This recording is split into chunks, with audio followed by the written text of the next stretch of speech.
Hello everybody, it's Vertical Sandwich. Welcome back to Book Reviews. So today, Green Mars. Book 2 out of 3 of the Mars trilogy. I didn't have to say out of 3 because a trilogy has 3 books. If it has less or more than 3 books, it's not a trilogy, it's something else. A quartet or something. So anyway, yeah.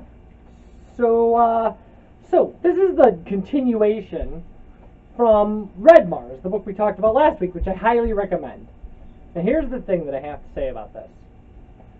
I'm not very appreciative of the rest of the Mars trilogy. The first book did really well, introducing people and kind of going through a bunch of stuff you care about. Green Mars does that a little better, or not a little better, but does that almost as well, but not almost as well. It does it okay. And then Blue Mars is just, it's intolerable. I had so much trouble reading that book. So, okay. So here we go. So this is Green Mars, the back of Green Mars. And people love people really think highly of this trilogy. And, that's fine. My opinion, not quite the same. So, nearly a generation has passed since the first pioneers landed on Mars, and its transformation to an Earth-like world is underway. But not everybody wants to see the process through. The methods are opposed by those who are determined to preserve their home planet's hostile, barren beauty. Led by the first generation of children born on Mars, these rebels are soon joined by a handful of the original settlers. Against this cosmic backdrop, passions, partnerships, and rivalries explode in a story as spectacular as the planet itself. Yeah, that's what becomes of this, right? Is that, so after the initial story of this Martian colony, a bunch of stuff has to happen with kind of the children born of these original colonists. But people also start arriving on Mars, and there starts being things like business interests on Mars. And it leads to, in a lot of ways, it leads to, at some point it leads to, civil war and stuff. And some of that stuff is really, we should,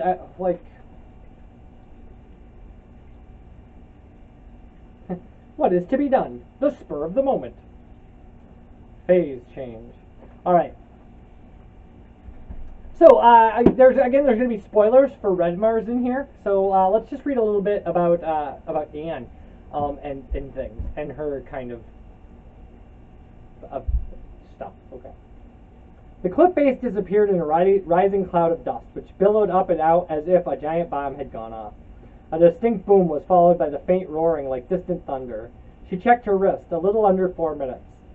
Speed of sound on Mars was 252 meters per second, so the distance of 60 kilometers was confirmed. She had seen almost the very first moment of the fall. Deep in the embayment, a smaller piece of cliff gave way as well, no doubt triggered by shock waves. But it looked like the merest rockfall compared to the collapsed headland, which had to be millions of cubic meters of rock. Fantastic to actually see one of the big landslides most areologists and geologists had to rely on explosions or computer simulations. A few weeks spent in Valles Marineris would solve that problem for them. And here it came, rolling over the ground by the edge of the glacier, a low, dark mass topped by a rolling cloud of dust, like time-lapse film of an approaching thunderhead, sound effects and all. It was really quite a long way out from the cape. She realized with a start that she was witnessing a long run-out landslide. They were a strange phenomenon, one of the unsolved puzzles of geology. The great majority of landslides move horizontally less than twice the distance they fall. But a few very large slides appear to defy the laws of friction, running horizontally 10 times their vertical drop, and sometimes even 20 or 30. These were called long run-out slides, and no one knew why they happened. Cape Solis now had fallen 4 kilometers, and so should have run out not more than 8.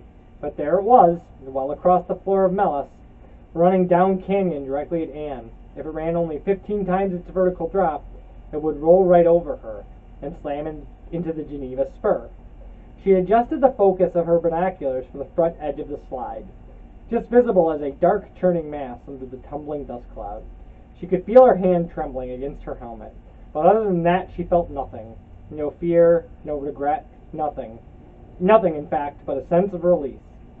all over at last, and not her fault. No one could blame her for it. She'd always said that the terraforming would kill her. She laughed briefly and then squinted, trying to get a better focus on the front edge of the slide. The earliest standard hypothesis to explain the long runouts had been that the rock was riding over a layer of air trapped under the fall.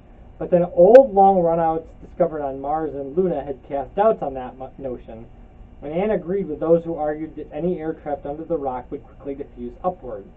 There had to be some form of lubricant, however, and other forms proposed had included a layer of molten rock caused by the slide's friction, acoustic waves caused by the slide's noise, or merely the extremely energetic bouncing of the particles caught on the slide's bottom.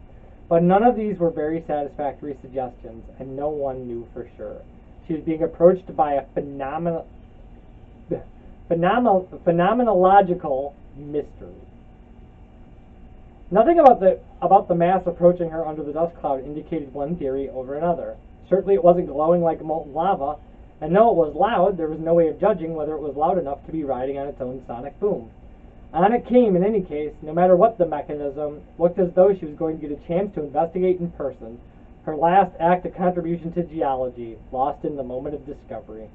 So, okay, so yeah, so like, that's that, right? And hence, we find the problem that kind of happens in this series. Those kind of detailed and long explanations of kind of everything that goes on Mars, and they are detailed. Like, Kim Stanley Robinson does things like describes how stratas in every area are formed, you know, millions of years ago on Mars. So he'll just be talking about an impact basin, and he'll be like, oh, it was an impact basin when blah, blah, blah, hit blah, blah, blah, and blah, blah, blah, however many years ago. And here's the thing, is once you get 2 books into a series, do you care? Do you care about the geology, the incredibly detailed geology and physics of Mars? Maybe you do. I don't. And that's the problem. Is Kim Stanley Robinson's novels are incredibly detailed. Those details become exhaustive when you get 2,000 pages of a story. And what you're focusing on is kind of Mars. You know, there are people on Mars, right? There are people on Mars. There's these kind of plot lines about these people on Mars. And eventually, I mean, like, those things are discussed. But for me, the overwhelming thing about this was kind of the over-description of the environment, right? And again, if what you really want is realistic, very realistic, detailed science fiction, this is great. This is super great for that. I mean, it's perfect for it because that's what it is. But for me, it really slowed the pace down. And this book is 600 pages. It's a little longer than Red Mars. So I mean, this is what it looks like. It really slowed the pace down for me. It really, I wonder if I can find,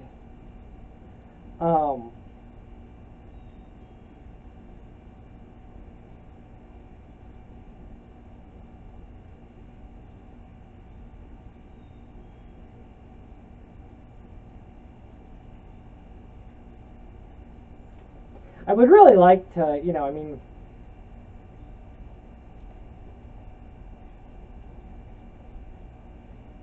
there are some things in here about, like, the way people talk about, like, that there are little red people who are the initial inhabitants of Mars, and they're microscopic and people can't see them, but then there's, like, all these folk tales about them, that, like, some of them are jokes and some of them are almost sound halfway serious, and they're clearly, you know, there's no evidence for these little red people at all. They clearly don't exist. But the idea that, you know, what they thought and the only one person could ever talk to them, and that was John, who was the first guy who ever arrived on Mars. And, well, he was the only person who ever bothered to talk to them, and so they kind of worshipped him like a god and kind of all this weird stuff.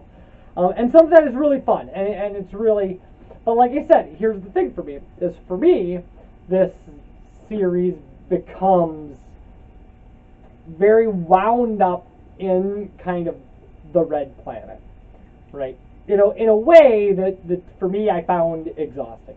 I just went, Like, I just got to points where they were describing the terrain and just went, oh, seriously? Like, seriously, another page and a half of just the description of the terrain, and then, like, stuff would happen, and then I'd be like, get to the next thing, and they'd be like, this place was, and there'd be like another 2 pages of just Mars terrain. You can love that. You can. I don't. That's really what it comes down to. And here's the thing, is I can already tell you that, because there is some interesting stuff that happens with, like, the second generation of Martians and kind of Mars revolution and things like that that do happen in here. There are really cool things. But there's also a lot of stuff where you'll just roll your eyes and go, like, I can't believe I have to read this to get to where, I mean, you want to skip it. You just want to go, like, come on, seriously, and just go to the first sentence that starts with somebody's name. That's how I felt about this. And I'm a reader. I mean, I don't hate reading.